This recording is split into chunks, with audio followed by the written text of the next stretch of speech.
Hello hello.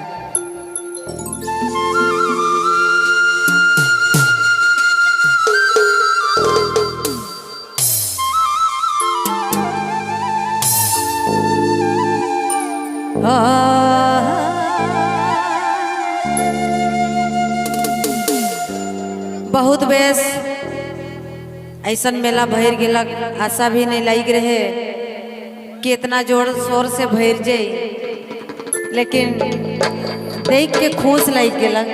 ए बाबू इकर मांदर के काम कराने रे ई हम बजरी हो जाबू।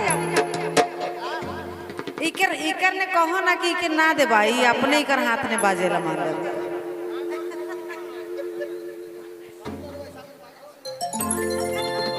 हेलो हाँ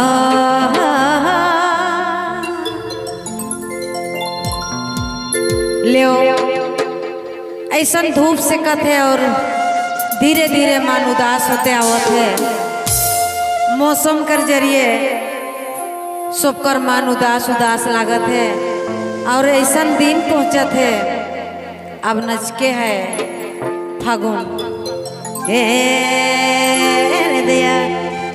अच्छा सबके तहे दिल से जोहार है, जेते मेला आई माए बाप भाई बहन संग साथी दादा मन के खुश नया साल सबको गोड़ लगते हैं, जितना छोट बड़ भाई बहन को।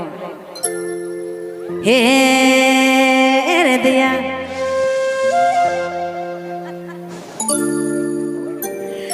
चरकू भैया को भी गोड़ लगते हैं। ये सोकर फगुआ में अबे मोरुगा हरे बेस लगी खेले ले, बेस लगी खेले ले रंगया में। देखो फगुआ है एखन 1 महीना 1.5 महीना 2 महीना समय, और हम आइज कहती याद रखब अपने मन के, और हो सके अगला साल ले बुलाब तो हम यह चीज के कहब। पहले हम उल्लास के बुला थी हमार गांव, इनके गोड़ लगते हैं और गोड़ लग के बोलते हैं कि जरूर आइएगा मेरा गांव, बेस लगता है। तो ऐसो कर फगुआ में अबे मोरुगा, ऐसो कर फगुआ में अबे मोरुगा, बेस लगी खेले ले, बेस लगी खेले ले रंगया में। एरे एरे एरे ऐसो कर फगुआ में अबे मोरुगा, ऐसो कर फगुआ में अबे मोरुगा, बेस लगी खेले ले, बेस लगी खेले ले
सुने